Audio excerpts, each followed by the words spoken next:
The first chapter of NOLI TANGERE by Jose Rizal is titled A Social Gathering and takes place at a large dinner party hosted by Don Santiago de los Santos, also known as Captain Tiago.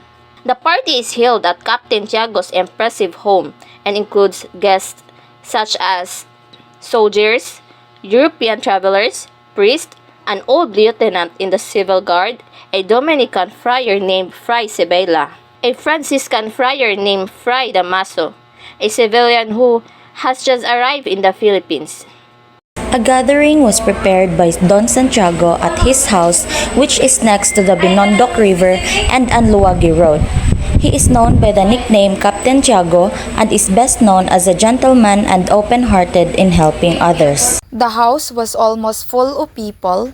Father Sibila, Father Damaso, a man dressed in civilian clothes, a soldier is in one table. I just left the city of San Diego after 20 years in office.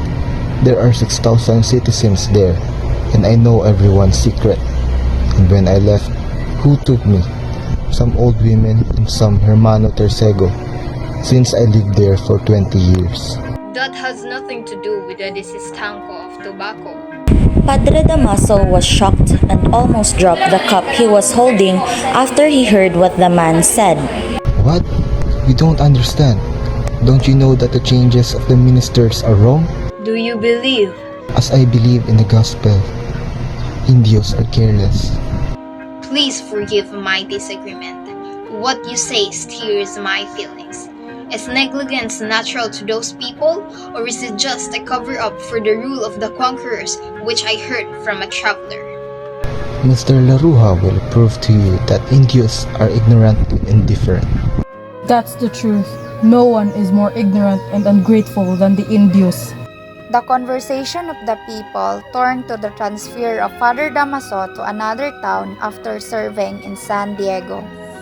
Father Damaso, you have been in the town of San Diego for 20 years. Aren't you satisfied and glad with that? No.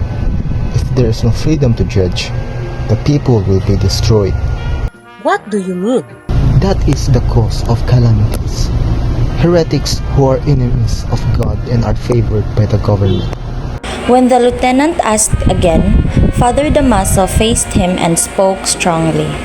When the priest digs up a corpse of a heretic, even the king has no right to intervene or punish. You must know that the general is the representative of the king. Take back what you said, otherwise the general will not know about it tomorrow. Padre Damaso and the lieutenant got heated. Father Sevilla intervened between the two. He maybe did not confess, but it is a lie to say that he committed suicide. He is faithful to his duty to God and society. There is only one child in Europe, so there is no reason for him to commit suicide. When the priest arrived in San Diego, the coadjutor was beaten and the body was dug up to be buried elsewhere. When the general learned of this, Padre Damaso was transferred to a town. Then the lieutenant walked away.